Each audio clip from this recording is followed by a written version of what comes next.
Bearish on BigBear.ai stock is the title of today's presentation. And if you're somebody that's holding BigBear.ai stock or thinking about holding BBAI stock, then this is a presentation you're going to want to watch, because it's likely that if you've read many of the pieces out there talking about the rise of BigBear.ai stock over the past several months, then you probably didn't see much about what it actually does or the company's origins. Now, let's talk quickly about SPACs. So here's a piece taken from Bloomberg, and it says the SPAC fad is ending in a pile of bankruptcies and fire sales. Indeed it is. So it's been 10 months since the Quanergy Systems SPAC. They were a LiDAR maker. We covered them, and then they went bankrupt in less than a year.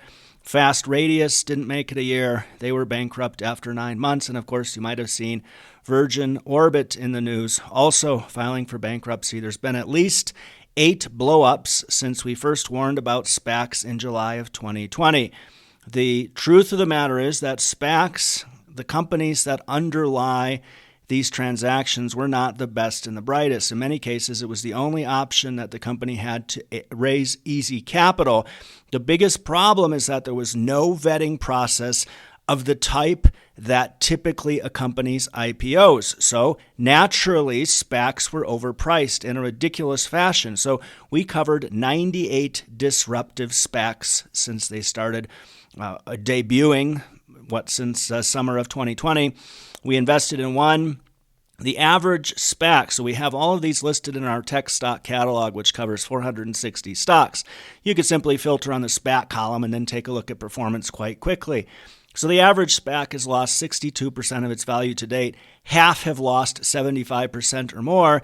23% have lost 90% or more. And of all those names, just 4 trade at 5% or more above the $10 debut price. So they all debuted at the same price.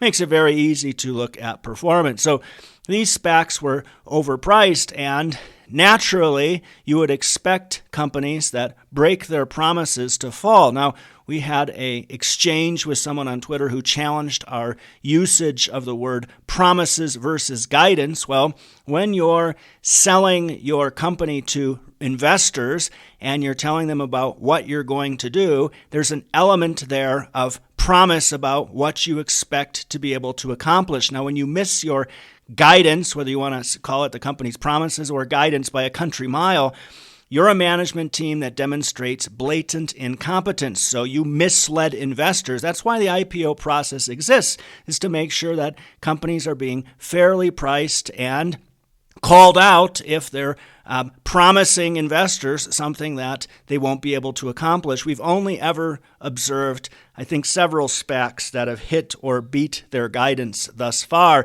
Now, when you look at BigBear.ai, they're exceptionally incompetent. So this was taken from their SPAC deck, and here's the guidance or promises that they made investors that they would try to hit. And when you miss your guidance by this much, you start to wonder, what's the point of even putting it up? So we're not talking about a long time ago. This deck was published in June of 2021. That's less than 2 years ago. And that means when they published this, they would have been halfway through the year. They should have been able to accomplish what they said they were going to. They didn't. So 2021 revenues came in at $145.6 million. That's a miss by 20%. Then you look here, and they have the audacity to say this in a press release. 2022 revenues achieved guidance and grew 6% year over year to $155 million. No, you missed your SPAC deck estimates by 44%. So don't talk about how you achieved your guidance. We see SPACs do that as well. Then they provide guidance, a refreshed guidance for 2023 of $155 million to $170 million. That's growth of 0% to 10%. It's a miss of 56% to 60%. This company needs to be called out, particularly when you look at 2021 estimate revenues were at $151.06 million. Well, 83% of their estimates. So you see here they say 83% of our 2021 estimated revenues in backlog. Fine. That's implying that it's pretty much money in the bank. Well, 2021 actual revenues were 145.6. So what is backlog exactly if it's not contracted revenue that you're expecting to bring in? Why did that number slip? what exactly are we supposed to believe? So here's another slide from their SPAC deck. Each of these numbers raises questions. They talk about fiscal year 2022 estimated revenue of $277 million, as if they even came close to that. And then they talk about how that's revenue growth of 63%. It was 5%. Contracted backlog, again, we're calling that into question. When you talk about having a $4.5 billion near-term pipeline and you're not growing your business, what's going on? They talk about having 100,000 enterprise decision makers, but then when you look at their customer concentration, 3 customers account for nearly half of their revenues. 21 years in operation. That's a bit misleading because this company is actually a combination of acquired companies. So what did you take the oldest company that you acquired, and that's how many years you've been in operation? The truth of the matter is that they rapidly acquired a number of companies to become the company that they are today. So when you look here at some other numbers from this business, so they let's say, promised or gave the impression to investors that they were going to have a 30% gross profit margin for their cyber and engineering business by 2025, and 71% gross profit margin for analytics, again, by 2025. So where are we sitting today? Well, CNE is 18% versus their 30% 2025 target. Analytics, 36%, almost half of their 71% 2025 target. How do you move those numbers? This isn't a SaaS business. So what SaaS businesses do is they scale. So they have fixed costs for their platform, and you simply add more customers, and it doesn't cost you very much to add new customers. So as you add, you scale the business, and your gross margin naturally increases. This isn't a SaaS business. So gross margins, can they be even reduced by scaling? And where's the growth anyway? So here's the look at the last 4 quarters you can see there. And of course, based on the guidance of the lower end of their guidance for this coming year of 0% growth, how are they ever going to, in 2 years' time, achieve the gross measures that they promised investors on their SPAC deck? So another thing that's odd about this company is the way that they describe their business, and this starts to reek of companies like Veritone, where you read their investor deck and you just become more and more confused. Look at this slide, our mission. Your world is a battleground. Know your world, shape your world, data-driven decision dominance, blah, blah, blah. It's buzzword banana, bullshit bingo. Look at this slide here where they talk about a proven M&A track record. Okay, we'll get to that. And then they talk about this actionable pipeline where they've identified 25 plus potential targets, and they're similar to Redwire, talking about how they're going to become this big AI presence because they're going to acquire all these companies. We also saw this with, was it Desktop Metal, and they tried to acquire a whole bunch of businesses. So the SPAC has money, they go out and they make a bunch of acquisitions, and it's very tough to create synergies, especially when you're moving to acquire quite quickly. So the question we'd ask here is, what are you going to make those acquisitions with what money? So first of all, let's talk about this proven M&A track record. So you can see here the 4 big acquisitions that they made since 2020. You have New Wave, PCI, Open Solutions, ProModel. These all make up the BigBear.ai company that you see today. Well, they had a goodwill impairment charge last year of $54 million, which means that they overpaid for those companies and realized that very quickly. So we wouldn't say you have a proven M&A track record. You also have $12 million in cash remaining on the books. That's a problem. And when you look here at the transaction financing of the SPAC, they talk about $326 million of cash to the balance sheet expected at closing. Well, where did that all go? We're not going to sit and go backwards and try to figure that out. We're looking at the end of last year and the fact that this firm has $12 million in cash remaining.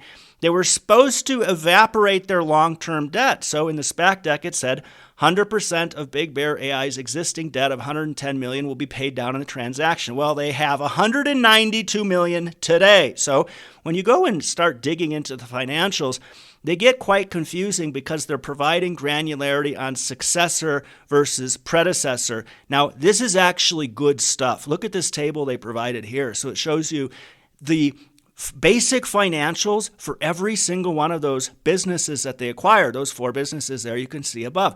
That's pretty slick. And then they aggregated on the far right. Now, if we had any interest in this business, which we don't, we'd dig into this a bit, and you can if you so choose to, but it was good to see that they provided this information. You don't typically see this. Now, the side effect of that is that the financials, the 10K, is rather convoluted and difficult to navigate through. So if you're taking a serious look at this company, probably want to wait until everything gets aggregated, say the next 10Q or the following 10Q or whatnot. Now, another thing to note here, 3 customers comprised 49% of their revenues for the 12 months ended last year, and that customer concentration risk is a problem. They have heavy government dependencies, so that's another thing to consider. And of course, when you have clients like the U.S. government, you'll often have statements like this: the majority of existing contracts contain termination for convenience provisions. In other words, your clients can just leave whenever they want to. So there's nothing interesting at all about this business. If we want AI analytics with heavy U.S. government exposure, we're going to invest in Palantir. Now, why are you watching this video? Well, you're probably watching it because BigBear.ai soared since the beginning of this year, 272%. Why? Well, the reason why it soared, along with other companies that have AI in their name, is simply that. There was a lot of hype around generative AI. Investors who don't know any better went out there and looked for any company that had AI in its name, or in the case of C3, AI as the ticker, and started buying them and hyping them up on Twitter and Reddit. So you see here that these 4 companies in particular that are often aggregated as quote-unquote AI stocks have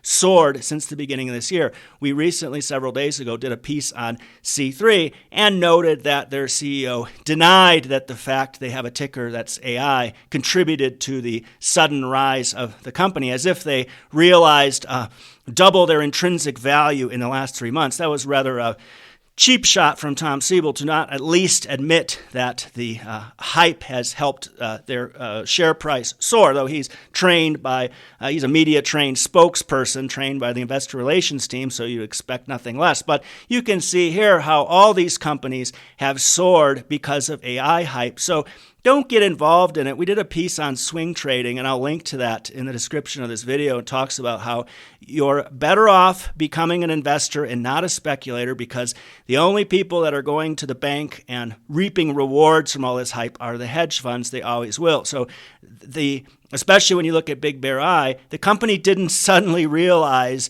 double or more of its intrinsic value since the beginning of this year. It's all AI hype. So you're best avoiding the stock if you're going to try to play it as a speculator. And if you're an investor, this company looks like one big bear thesis from where we're sitting, and it's one of the reasons why we didn't even cover this when the SPAC debuted. Again, if you're looking for AI analytics with heavy government exposure and you're cool with Mr. Karp, then Palantir is really a no-brainer here. And investors need to start holding management accountable for what they say and do. Rarely will you see analysts take management teams to task on some of these things. We wouldn't have touched this company with a 10-foot pole. Now, I've put up another video here, actually the one on swing trading, for you to watch. Before you click that video, please click the Nanalyze logo here on the right. Subscribe to our channel. Thanks for taking the time to watch this today.